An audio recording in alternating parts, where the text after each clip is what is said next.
Welcome back to the Book of Souls, the Autobiography of Daegan Sheehan, Chapter 3, The Monk and the Golden Watch.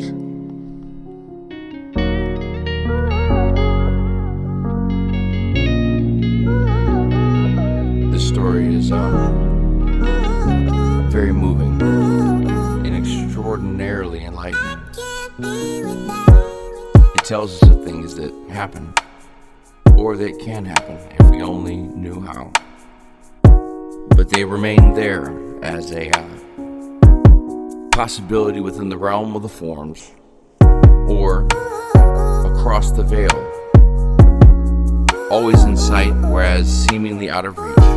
Today, our conversation will bridge into such topics as transdimensionality, remote viewing, bilocation, and a discussion that allows us to understand the substantive nature of radical actuality.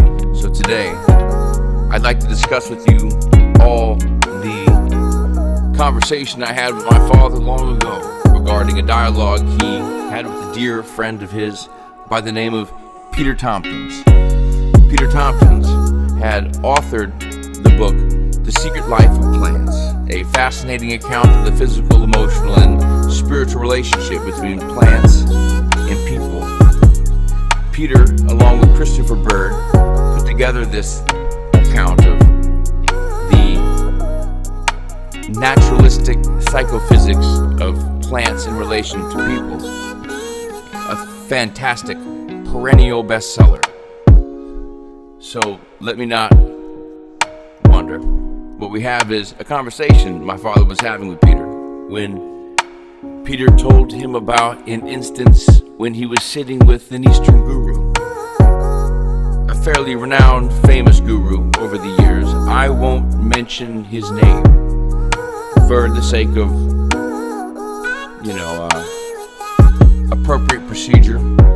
So Peter is sitting with my dad. He says, "Danny, I had the opportunity to sit down with this teacher. Now, he told my father he had followed this guru's teachings and looked into what he had discussed with the community for a while.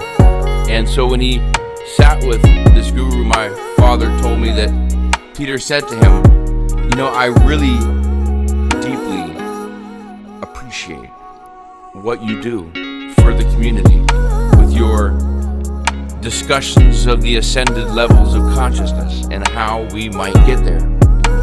And whereas I hear about you doing things that some might call or do call sittas, the sittas, indeed acts of power on the part of a mystic or monk, saint, adept that manifests transdimensional characteristics, such as they say people levitate, or people, like they say you do, spray holy ash from the palm of your hand across the crowd, as though your palm opens like the stigmata from which holy ash pours. He said, now this I just don't believe happens, Peter said to the guru. He told my father. He says, I don't believe those things can happen. Like he said, he told my father to this man, he says to the saint, like if you were to have a golden Rolex in your hand now, you just had a gold Rolex in your hand. He said, I laughed with him when I said it. Upon which time he said that the guru opened his hand, in which was a golden Rolex. Peter said he almost fell off of his zafu pillow, straight fell over, only in time to get up and look closely at the watch and have the monk just lay it in his hand. And then the monk gently bowed and left the room.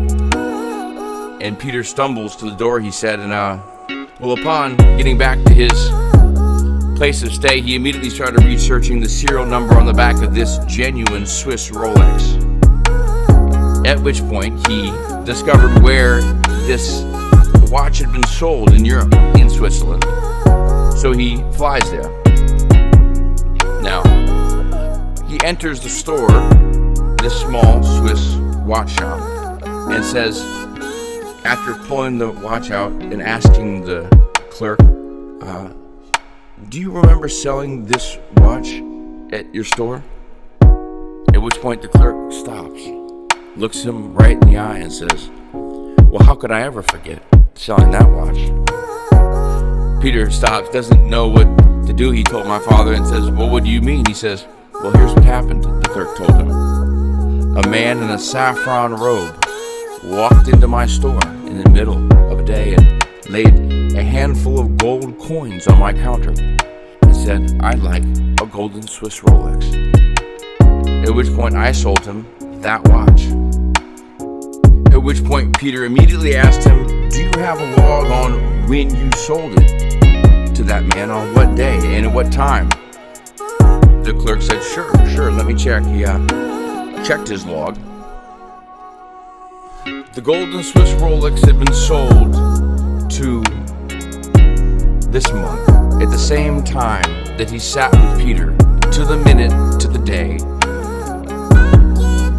At the same time he handed it to Peter, simultaneously, cross-dimensionally, trans-dimensionally, bilocated appropriately enough so as to be able to complete the task.